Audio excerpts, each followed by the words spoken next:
Hello students, welcome back to my channel biology with Deepti Jain from Vardhman coaching. तो आज का हमारा टॉपिक है ट्रांसपोर्टेशन इन प्लांट्स। तो ट्रांसपोर्टेशन जो हम बात कर रहे हैं प्लांट्स के अंदर, ट्रांसपोर्टेशन मतलब क्या हो गया कि किसी चीज का कुछ कुछ सब्सटेंसेस का बॉडी के अंदर डिफ्यूजन होना, उसका ट्रांसपोर्ट होना कि वो एक जगह से दूसरी जगह पे बॉडी के अंदर, बॉडी पार्ट्स के अंदर किस तरह से मूवमेंट होती है उनकी। तो प्लांट्स के अंदर बेसिकली जो होता है वाटर और मिनरल्स और फूड, इन तीनों चीज का ट्रांसपोर्टेशन होता है बॉडी के अंदर। और उनके अंदर डिफरेंट पार्ट्स हैं बॉडी के जो उसको, मतलब टिश्यू हैं, कंडक्टिंग टिश्यू प्रेजेंट होते हैं बॉडी के अंदर जो उसको सप्लाई करने में, ट्रांसपोर्ट करने में हेल्प करते हैं। प्लांट्स के पास दो कंडक्टिंग टिश्यू हैं। पहली बात, जो ट्रांसपोर्टेशन होता है वो किसका करता है? एक तो कार्बन डाइऑक्साइड, ऑक्सीजन हो गई, और हमारा water, water and mineral and food, इन चारों चीजों का ट्रांसपोर्टेशन होता है। तो ट्रांसपोर्टेशन में बेसिकली हम कार्बन डाइऑक्साइड और ऑक्सीजन की जो बात कर रहे हैं, ये ट्रांसपोर्टेशन किसके थ्रू होता है? स्टोमेटा के थ्रू।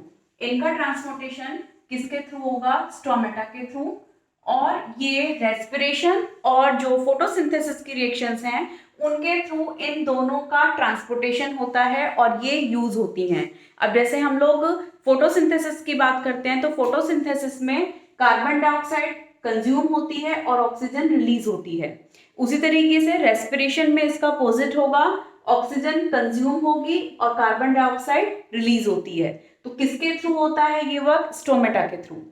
अब बात आती है यहाँ पे वाटर, मिनरल और फूड की। जो वाटर एंड मिनरल है उसके लिए स्पेशल टिश्यू होता है बॉडी के अंदर, जाइलम। नाइन्थ में आप लोगों ने जाइलम और फ्लोएम टिश्यू के बारे में पढ़ा है। अगर आपको जाइलम और फ्लोएम से रिलेटेड कोई भी टॉपिक अगर समझ में नहीं आ रहा है उस टिश्यू के बारे में, तो आप मेरे चैनल पे 9th की वीडियो में अपलोड करी हुई है मैंने, उसमें जाइलम कंडक्टिंग टिश्यू की का एक्सप्लेनेशन है, आप वो देख सकते हैं। तो यहाँ पे वाटर और मिनरल जो ट्रांसपोर्ट कर रहा है वो कौन कर रहा है? जाइलम। उसी तरीके से जो फूड को ट्रांसपोर्ट करेगा वो कौन है? फ्लोएम। ठीक है, तो ये दोनों जो हैं ये क्या होते हैं? कंडक्टिंग टिश्यू, यानी कि ट्रांसपोर्टिंग टिश्यू। ठीक है, अब इसमें जाइलम में जो होती हैं, दोनों में चार चार सेल्स होती हैं। जाइलम के अंदर चार सेल्स हैं जिनके थ्रू ये ट्रांसपोर्टेशन में हेल्प करता है। एक तो होती हैं vessels, tracheids, xylem fibre and xylem parenchyma. ठीक है, इसी तरीके से फ्लोएम होता है। फ्लोएम में भी चार सेल्स होती हैं, कंपेनियन सेल्स, सीव ट्यूब्स और फ्लोएम फाइबर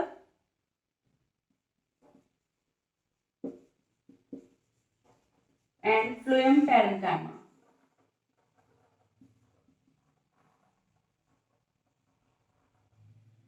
दोनों टिश्यू जो है ये चार चार सेल से मिलके बनते हैं और ट्रांसपोर्टेशन में हेल्प करते हैं। दूसरी चीज, प्लांट्स के अंदर जो ट्रांसपोर्टेशन होता है वो इन दो टिश्यू के थ्रू होता है, क्योंकि प्लांट्स की जो बॉडी होती है वो बहुत कॉम्प्लिकेटेड नहीं होती है और उनके अंदर जो है एनर्जी की रिक्वायरमेंट भी कम होती है। ठीक है, तो इनको जो प्लांट्स हैं, प्लांट्स नीड लेस एनर्जी।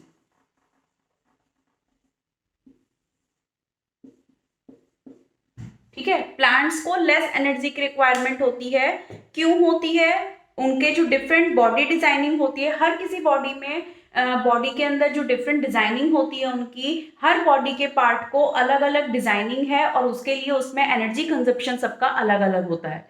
उसी तरीके से प्लांट्स की बॉडी है, अगर हम एनिमल्स की बॉडी की बात करेंगे तो एनिमल्स में एनर्जी की रिक्वायरमेंट ज्यादा होगी कंपैरिजन टू प्लांट्स।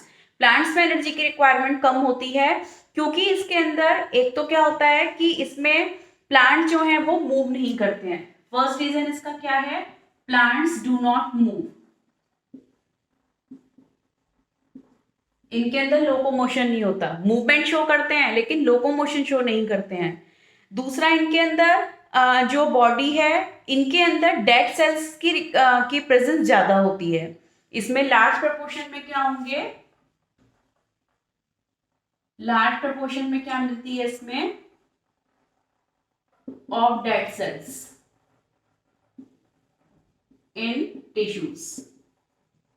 अब जब डेड सेल्स ज्यादा होंगी तो उनके अंदर वाइटल एक्टिविटी, लिविंग एक्टिविटी कम होंगी, जिसकी वजह से वहां पे एनर्जी की रिक्वायरमेंट नहीं होती है। तो इन दो रीजंस की वजह से हम ये बोल सकते हैं कि प्लांट्स को एनर्जी कम रिक्वायर्ड होती है, because they do not move and they have the large proportion of dead cells in the tissues, in their tissues.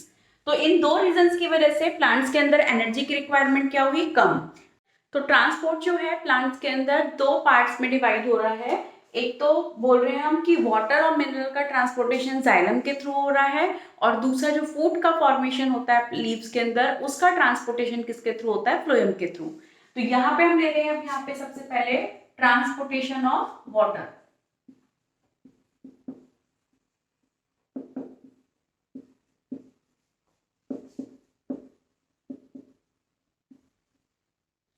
अब जो ट्रांसपोर्टेशन ऑफ वाटर और मिनरल का ट्रांसपोर्टेशन है, तो बेसिकली जो मिनरल्स होते हैं, जैसे नाइट्रोजन, नाइट्रोजन तो प्लांट जो है कभी भी डायरेक्टली एब्जॉर्ब नहीं करता है, उसको उसके ऑक्साइड्स जो होते हैं वो जब नाइट्रोजन ऑक्साइड फॉर्म में होता है तभी प्लांट उसको क्या कर सकता है, एब्जॉर्ब कर सकता है। तो प्लांट्स के अंदर जो भी कोई मिनरल्स हैं, पोटेशियम है, कैल्शियम है या फॉस्फोरस है ना, ये सब जो भी एलिमेंट हैं, मिनरल्स हैं, वो सब उसको प्लांट वाटर सॉइल के थ्रू मिलते हैं, सॉइल से एब्जॉर्ब करता है, और सॉइल से एब्जॉर्ब करने के बाद वो वाटर के साथ मिक्स होके आते हैं, और फिर वाटर के साथ ही मिलकर वो पूरी बॉडी में ट्रांसपोर्ट होता है। तो इसको कौन करता है, जाइलम करता है। जाइलम में मैंने 4 सेल्स बताई थी, vessels, tracheid, xylem fibre and xylem parenchyma. तो वेसल्स और जो ट्रैकिड्स हैं वो इस काम को करती हैं। वेसल्स जो होती हैं कॉलम लाइक स्ट्रक्चर होता है, जैसे पाइप होते हैं, होते हैं उस तरीके से पाइप टाइप की कंस्ट्रक्शन होती है उनकी, और उनको उनके थ्रू वाटर जो है बॉडी के अंदर ट्रांसपोर्ट होता है। तो बेसिकली इसमें जो है पार्ट जो काम करता है वो एरियल पार्ट लीफ की वजह से काम होता है। अगर लीफ नहीं होगी किसी भी प्लांट के अंदर तो प्लांट बॉडी के अंदर ट्रांसपोर्टेशन भी नहीं हो सकता, क्योंकि लीफ जो है ट्रांसपिरेशन शो करती है। तो यहाँ पे हम इसमें थ्योरी पढ़ते हैं, transpiration pull theory. Transpiration pull theory ये दी थी डिक्सन एंड जॉली ने।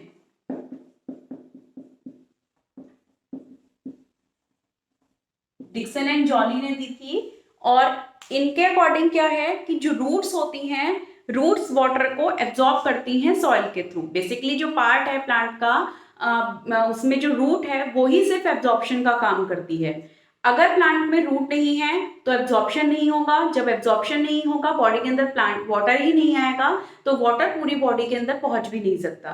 तो रूट सबसे मेन बेसिक चीज हो गई। दूसरी बेसिक चीज है स्टोमेटा।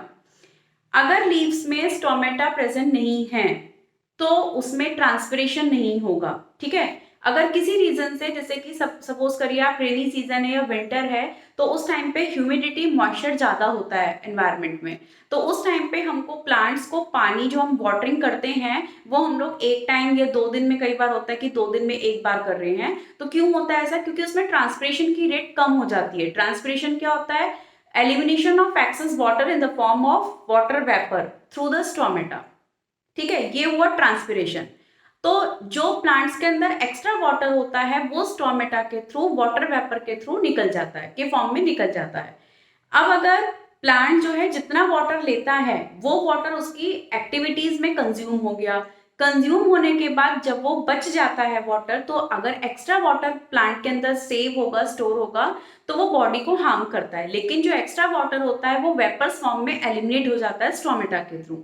तो अगर वो वाटर एलिमिनेट नहीं होगा और बॉडी में ही स्टोर होता रहे तो क्या होगा, वाटर एब्जॉर्ब नहीं होगा, ठीक है। तो इसलिए ट्रांसपिरेशन का होना इंपॉर्टेंट है। अगर ट्रांसपिरेशन की रेट हाई होगी उतना वाटर एब्जॉर्ब होगा, है ना। यानी कि जो ट्रांसपिरेशन रेट है,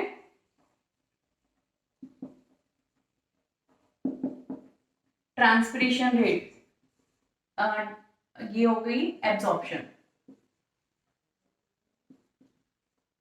absorption of water is directly proportional to transpiration rate. अगर ट्रांसपिरेशन की रेट हाई होगी तो एब्जॉर्प्शन भी क्या होगा, ज्यादा होगा। ठीक है, अब दूसरी चीज यहाँ पर, अब हम कैसे समझाते हैं, एक्सप्लेन करते हैं।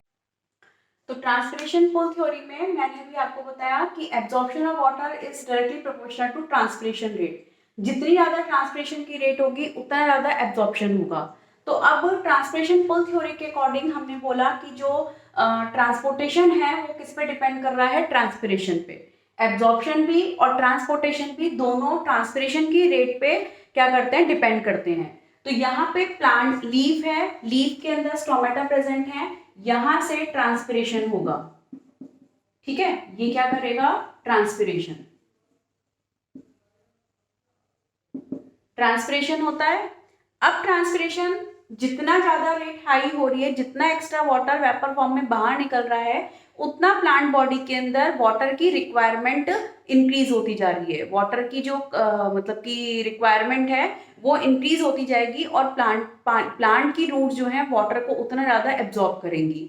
तो प्लांट्स की जो रूट्स होती हैं वो सॉइल के अंदर एम्बेड हैं, उनके अंदर रूट हेयर होती है। ये मैंने रूट ड्रॉ करी है, रूट उसमें ये रूट हेयर है। जो रूट हेयर सॉइल पार्टिकल्स के अंदर एम्बेडेड होकर क्या कर रहा है, उसको एब्जॉर्ब कर रहा है। वाटर को क्या करेगा, वो एब्जॉर्ब करेगा। यहां से वाटर एंटर करता है, यहां से जब वाटर एंटर करेगा इस तरीके से, तो ये पार्टिकल्स के इस तरह से मूव करता हुआ ये जाइलम टिश्यू तक पहुंचेगा। ये जाइलम टिश्यू है, ये फ्लोएम है। ठीक है, अब यहाँ पे जाइलम टिश्यू के अंदर एंडेड होकर एंटर करके ये क्या करेगा, यहाँ ये रूट्स बनी हुई है, रूट्स के अंदर जो भी जाइलम टिश्यू है, फिर यहाँ आगे क्या आ गया, स्टेम आ गया। तो स्टेम में क्या होते हैं, इस तरीके से जाइलम प्रेजेंट है और ये जाइलम इस वाटर को क्या कर लेगी, कैरी कर लेगी। ठीक है, तो जब वाटर रूट जो होती है क्या करती है, वाटर को एब्जॉर्ब करती है और ऊपर से ट्रांसपिरेशन हाई हो रहा है, तो ट्रांसपिरेशन एक प्रेशर क्रिएट करता है जिसको हम नाम देते हैं ट्रांसपिरेशन पुल। ठीक है, उस प्रेशर के थ्रू, उस जैसे कि हम लोग कोई भी सॉफ्ट ड्रिंक या जूस हम लोग स्ट्रॉ के थ्रू पीते हैं, तो स्ट्रॉ पे हम एक प्रेशर क्रिएट करते हैं, सक करते हैं, है ना। तो जो उसमें जूस है या सॉफ्ट ड्रिंक है वो ऊपर आती है और हम लोग उसको पी लेते हैं। उसी तरीके से ट्रांसपिरेशन यहाँ पे एक सक्शन प्रेशर क्रिएट कर रहा है। ठीक है, प्रेशर क्रिएट करने से एक वैक्यूम बन रहा है, उसमें मॉलिक्यूल्स जो हैं वाटर के वो ऊपर की तरफ सक होते हुए आ रहे हैं, मतलब कि ऊपर की तरफ उठते हुए आ रहे हैं। इसको हम लोग एक्सप्लेन कर सकते हैं एक वेल से, कुएं में से अगर हमें पानी निकालना होता है तो हम क्या करते हैं, बाल्टी के रस्सी से बांधते हैं और बाल्टी को अंदर डालते हैं और फिर ऊपर हमको खींचते हैं। वही चीज यहाँ पे बकेट का जो काम कर रहा है वो ये रूट है। ठीक है, और जो वेल है वो क्या हो गई, हमारी सॉइल हो गई। तो ये बकेट और इसकी जो रोप है वो हो गई जाइलम टिश्यू हो गई। तो जाइलम टिश्यू इस बकेट को क्या कर रही है, खींच रही है। ठीक है, और इसको जो प्रेशर, जो हम प्रेशर लगाते हैं उस पे, वो कौन है, हमारा ट्रांसपिरेशन रेट है, ट्रांसपिरेशन प्रोसेस है। तो ट्रांसपिरेशन उस पे प्रेशर लगा रहा है जाइलम टिश्यू पे, जिससे कि प्रेशर क्रिएट कर रहा है जिससे कि वो उस पानी को ऊपर की तरफ खींच ले। तो वो पानी ऊपर खिंच जाता है जब हम उसको प्रेशर लगा के, फोर्स लगा के ऊपर खींचते हैं कुएं में से बाल्टी को, तो वो ऊपर आ जाती है। ठीक है, उसी तरीके से ट्रांसपिरेशन उस जाइलम पे सक कर रहा है, उसको खींच रहा है, तो जिससे कि वो जो रूट के अंदर पानी है, रूट के जाइलम में जो पानी है वो ऊपर की तरफ मूव कर गया। तो इस तरीके से जो जाइलम टिश्यू में जब ऊपर की तरफ पानी आ रहा है, वाटर आ रहा है, तो higher concentration to lower concentration movement होती है ऑस्मोसिस के थ्रू। तो इसमें जो है, एक तो दूसरी चीज, एक तो हो गया सक्शन प्रेशर हो गया, है ना, प्रेशर क्रिएट हो गया यहाँ पर। दूसरा यहाँ पे चीज क्या आती है कि adhesion force, adhesion force create होता है। ठीक है, तो एडिशन फोर्स और एक दूसरा जो वाटर कॉलम है वो कंटिन्यू होना चाहिए, शुड बी कंटिन्यू। कंटिन्यू से मतलब यहाँ पे कि कोई भी एयर बबल बीच में नहीं आना चाहिए। अगर एयर बबल आ जाता है तो कंटिन्यूटी टूट जाती है और उससे कि वाटर पूरा सक नहीं हो पाता है। ठीक है। तो यहाँ से जब वाटर ऊपर आता है तो जिस बॉडी पार्ट में वाटर की नीड होती है, रिक्वायरमेंट होती है, वो जाइलम टिश्यू उस पूरे टिश्यू में, उस सेल में, उस बॉडी पार्ट में वाटर को ट्रांसपोर्ट कर देता है। तो ये हुआ हमारा translation pull theory. Important topic है, 3 मार्क्स में क्वेश्चन पुटअप हो जाता है, 3 मार्क्स से 2 मार्क्स में। तो इसीलिए ट्रांसलेशन पुल थ्योरी नाम दिया गया इसका, क्योंकि इसमें हमने क्या बोला है, ट्रांसलेशन की रेट जितनी हाई होगी उतना ज्यादा एब्जॉर्प्शन होगा, और एब्जॉर्प्शन के ज्यादा होने से ट्रांसपोर्टेशन भी हाई होता है। ठीक है। तो ट्रांसपोर्टेशन ऑफ फूड जो है ये प्रोसेस कहाँ से कहाँ होगा, जैसे कि इससे पहले मैंने बोला ट्रांसपोर्टेशन ऑफ जाइलम, जो transportation of xylem sorry water है,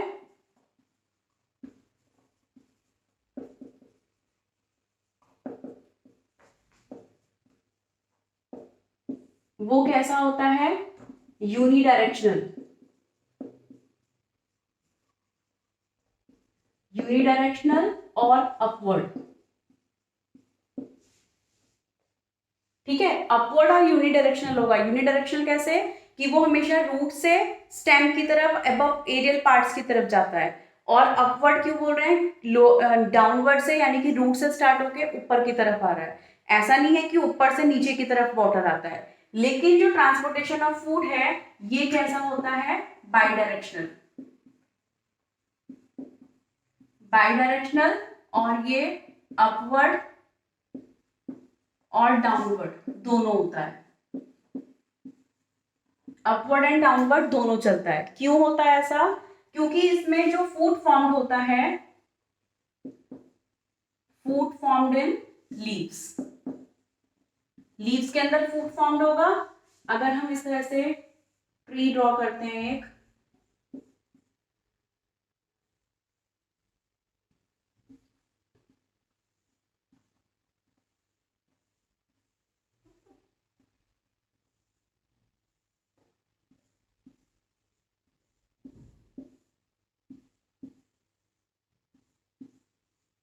तो इन लीव्स के अंदर फूड फॉर्म्ड होता है। तो लीव्स कहाँ है, एरियल पार्ट में, यानी कि अबव पार्ट है ना। तो यहां से जो लीफ है, जो सबसे ऊपर टॉप मोस्ट पे पोजीशन होती है, तो उस लीफ से जो फूड का ट्रांसपोर्टेशन होगा वो डाउनवर्ड होगा, है ना।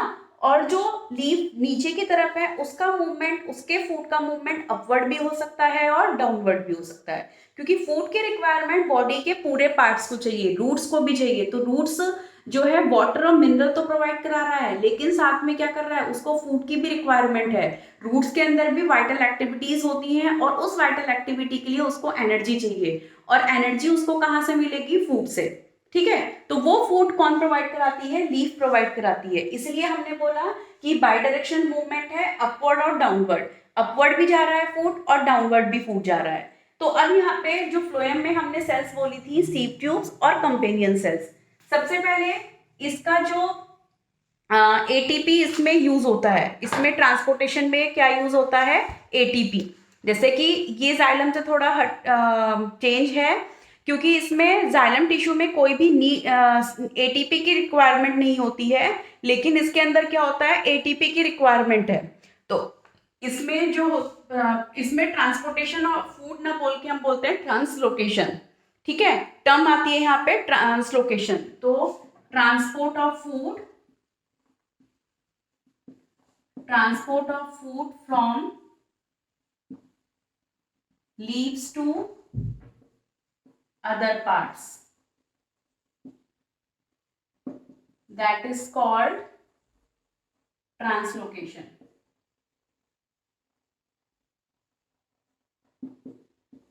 ठीक है, इसको हम ट्रांसलोकेशन बोलेंगे। ट्रांसपोर्टेशन ना बोल के हम फूड के ट्रांसपोर्टेशन को क्या बोलते हैं, ट्रांसलोकेशन। तो ट्रांसलोकेशन में जो फूड का ट्रांसपोर्टेशन होता है वो किसके थ्रू होगा, फ्लोएम टिश्यू के थ्रू। और फ्लोएम में जो सीव ट्यूब्स और कंपेनियन सेल्स हैं वो मूवमेंट करती हैं। कैसे करती हैं, सीव ट्यूब्स जो होती हैं लिविंग सेल्स हैं, जिसके अंदर साइटोप्लाज्म प्रेजेंट है लेकिन न्यूक्लियस एब्सेंट होता है, और जो न्यूक्लियस उसका मतलब उसके लिए कौन प्रोवाइड कराता है, कंपेनियन सेल्स करती हैं। तो जो फूड है, जब फूड लीव्स में फॉर्म्ड होता है तो यहाँ पे जो इसके स्टेम में या जो फ्लोएम प्रेजेंट है, लीफ के अंदर भी वेन्स होती है ना, उसके अंदर कंडक्टिंग टिश्यू प्रेजेंट होते हैं। तो फ्लोएम उस फूड को कैरी करके जिस टिश्यू में, जिस सेल्स में रिक्वायरमेंट होती है फूड की, उसको क्या कर देता है, वो ट्रांसपोर्ट कर देता है। तो इसलिए इसकी मूवमेंट भी वही होगी, from higher concentration to lower concentration. But translocation में जो है क्या रिक्वायरमेंट होती है, need energy in the form of ATP. ATP form में यूज करते हैं ये, ठीक है, एटीपी यूज होती है। तो इसके अंदर जो फूड का ट्रांसपोर्टेशन है वो क्या हो रहा है, डिजोल्व फॉर्म में फूड है, क्या नाम है, सीव ट्यूब्स में एंटर करता है फ्लोएम। मतलब कि जो फूड है जो लीव्स में फॉर्म्ड हो रहा है वो इसके किस में एंटर करेगा, सीव ट्यूब में। फूड किस में एंटर करेगा, सीव ट्यूब्स में, ठीक है। अब सीव ट्यूब्स में फूड आ गया, तो सीव ट्यूब्स से जो फूड है वो क्या होता है, यहाँ पे एटीपी यूज करता है, वो कंज्यूम करता है एटीपी। और एटीपी कंज्यूम होने के मतलब कि जो यहाँ पे शुगर है वो ऑस्मोसिस प्रोसेस के थ्रू कहाँ जाएगी, higher pressure to lower pressure. तो वो मूवमेंट कहाँ करेगी, जिन बॉडी में, जिन टिश्यूज के अंदर क्या है, एनर्जी, सॉरी, फूड का जो प्रेशर है वो कम है, कंसंट्रेशन कम है। तो यहाँ पे क्या हुआ, एटीपी यूज हुआ, ठीक है, एटीपी यूज हुआ। और सीव ट्यूब्स में ने फूड कहाँ दिया, टिश्यू या सेल्स में। क्यों दिया, यहाँ पे क्या है, लो कंसंट्रेशन है, और यहाँ पे क्या हो गई, हाई कंसंट्रेशन।